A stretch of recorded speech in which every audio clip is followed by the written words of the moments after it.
So hello दोस्तों, technical trader के एक नए वीडियो में जो कि अगेन एक आईपीओ सेशन है, उसमें आप सभी का स्वागत है। आज हम मुका प्रोटीन्स लिमिटेड इस आईपीओ के बारे में डिस्कस करेंगे, समझेंगे कि क्या है फाइनेंशियल्स एंड क्या है इस कंपनी की खासियत या फिर क्या है इस कंपनी का जीएमपी मार्केट क्या इंडिकेट करता है एंड हर एक चीज़ को बड़ी बारीकी से समझेंगे एंड डिसीजन लेंगे कि हम इसमें अप्लाई करने वाले हैं कि नहीं। पेयर कंपैरिजन भी करेंगे। So let's get started. So जैसे कि आपको पता है इस कंपनी का नाम है मुक्का प्रोटीन्स लिमिटेड। अब वीडियो थोड़ी बड़ी हो रही है तो I will try to cut short. IPO date से 29 फेब से 4 मार्च तक। फेस वैल्यू है 1 रुपीज़ पर शेयर। छोटा आईपीओ है ये भी। एंड जो प्राइस बैंड है वो है 26 से 28 रुपीज़, मतलब ये बुक बिल्ड आईपीओ है जहाँ पे दो प्राइस होती है। हमें सिर्फ 28 रुपीज़ पर फोकस करना है, ये हमारा रहेगा cut off price. So total size जो है वो है 535 शेयर्स पर लॉट, ठीक है। एंड जो टोटल साइज है इस आईपीओ का वो है 224 करोड़, जो कि पूरा का पूरा एक फ्रेश इशू है। यहाँ पे प्रमोटर्स अपनी होल्डिंग सेल नहीं कर रहे हैं, बहुत छोटा आईपीओ है। Issue listing at BSE and NSE दोनों पे लिस्ट हो जाएगा। So now IPO dates, IPO start होगा 29 फेब को, एंड हो जाएगा 4 मार्च तक which is Monday. Basis of allotment 5 मार्च को, रिफंड्स आ जाएगा आपके पास 6 मार्च तक। एंड शेयर्स क्रेडिट हो जाएंगे डीमैट अकाउंट में 6 मार्च को या फिर 7th की सुबह। एंड जो लिस्ट होगा वो है 7th ऑफ मार्च को लिस्ट हो जाएगा ये स्टॉक एक्सचेंजेस पे, ठीक है। And now let's talk about the reservation. So जैसे कि मैंने कहा कि ये छोटा आईपीओ है, यहाँ पे क्यूआईबीज के लिए ठीक है 50% रिजर्व रखा गया है।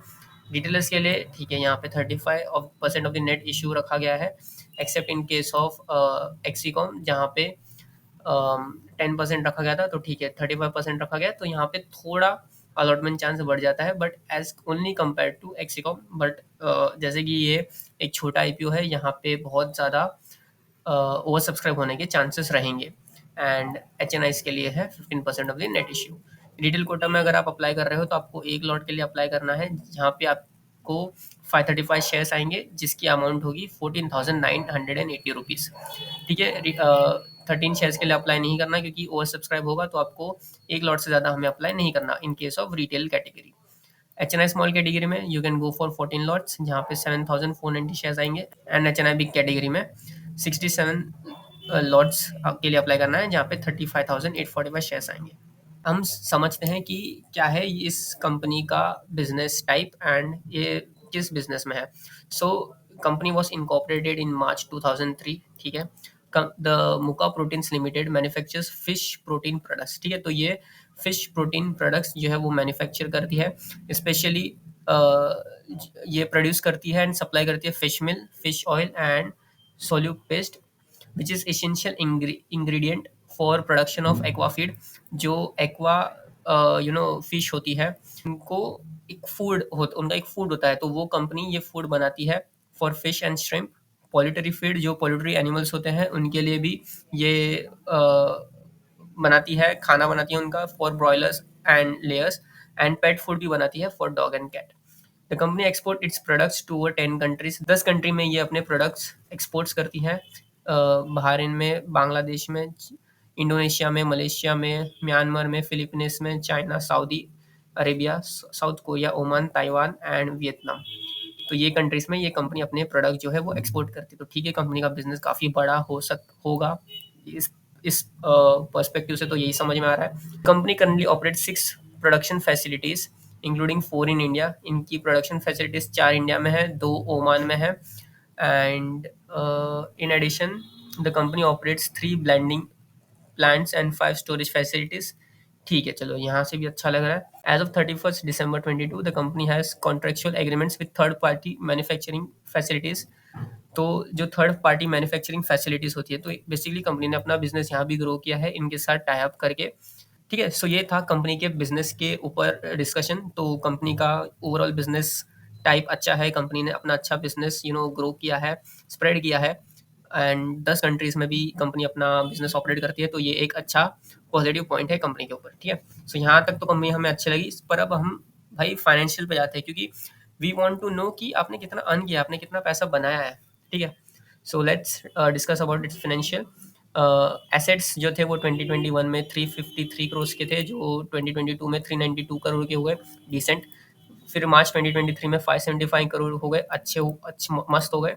एंड जो वो थोड़े ग्रो हुए, ठीक है, ये कैरी फॉरवर्ड हुए एसेट्स 6 महीने बाद, विच इज़ 641 30 सितंबर तक 2023, ठीक है। रेवेन्यू मार्च 21 में 609 करोड़, मार्च 22 में 776 करोड़, ठीक है, थोड़ा सा इंप्रूव हुआ। अब यहाँ देखना मार्च 2023 में 1183 करोड़, गजब का रेवेन्यू ग्रो किया है इन्होंने। एंड 6 महीने में 612 करोड़, ठीक है, डिसेंट सा यहाँ भी ग्रोथ हुआ है। तो प्रॉफिट आफ्टर टैक्स है 2021 में 11 करोड़ का, जो कि 2022 में हो गया 25 करोड़, ठीक है, ग्रोथ है। 2023 में ऑलमोस्ट डबल, मतलब डबल तो नहीं बट ठीक है 80% हो गया, which is 47 crore.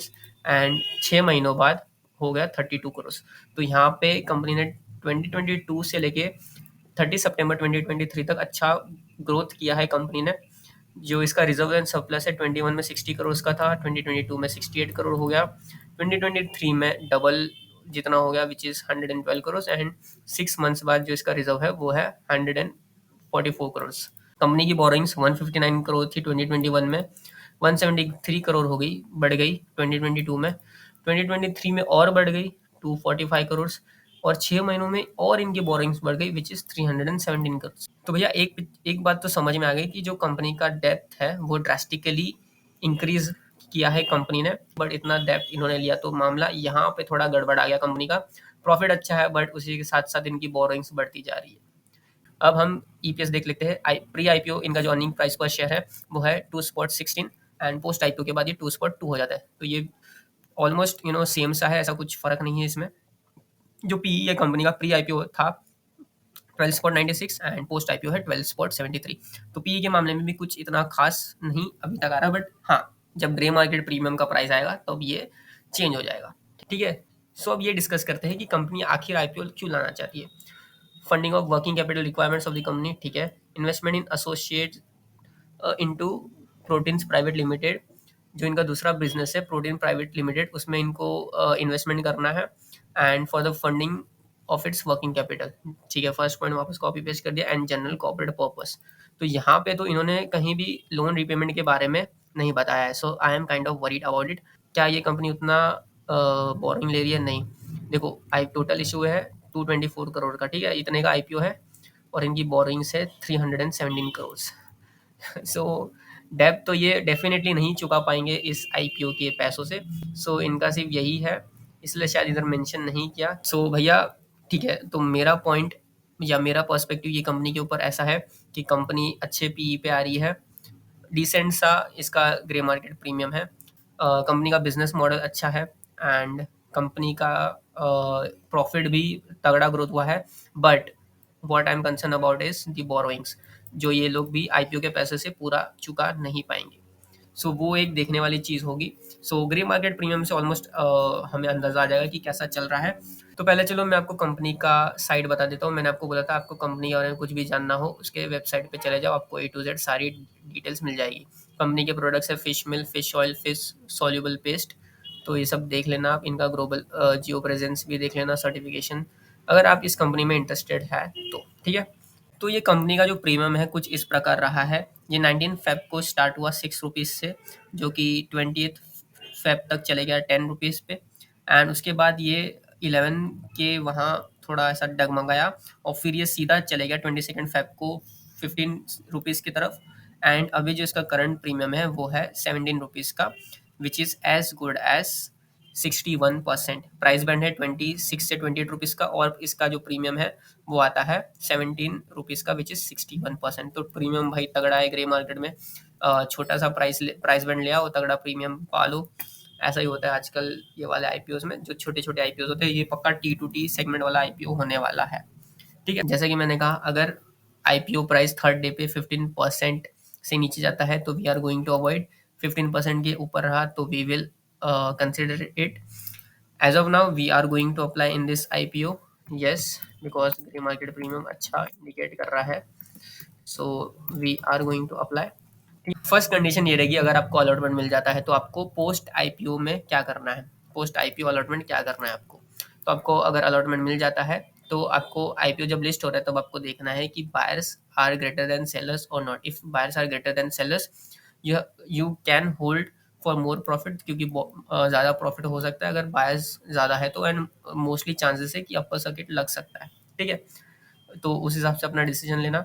If sellers are greater than buyers तो पार्शियली सेल कर देना, अपना प्रॉफिट बुक कर लेना, एंड बाकी का रेस्ट जो है वो होल्ड करना, देखना कि इंस्टीट्यूशन बाय कर रही है कि नहीं, इंस्टीट्यूशन को तब वहाँ पसंद आ रहा है कि नहीं।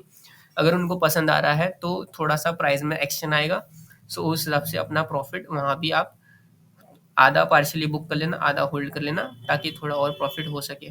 इफ़ नॉट देन आप वहीं पे सेल कर देना, अगर आप उसी दिन किसी भी इंस्टीट्यूशन की या म्यूचुअल फंड की बाइंग नहीं आई तो। ठीक है, third one is for the safe players, exit with the listing gains. आप एग्जिट ले लेना लिस्टिंग गेन से। अगर आपको अलॉटमेंट नहीं मिला है तो डोंट वरी, अगर इसमें भी आईपीओ बेस बनेगा तो I let you know, but ये mostly T to T segment में रहेगा। टी टू टी सेगमेंट मतलब जहाँ पे 5% का सर्किट लगता है 10 दिनों के लिए, तो ये 10 दिनों के लिए मोस्टली सर्किट्स में ही वर्क करेगा, तो उसके बाद हम देखेंगे इसमें आईपीओ बेस बनता है कि नहीं। सो आई होप आपको ये वीडियो से नॉलेज मिली हो। Before winding up I will just quickly let you know the grey market premium of Protean, sorry grey market premium of Platinum and Exicom, और इसका तो मुका का तो बता ही चुका हूँ।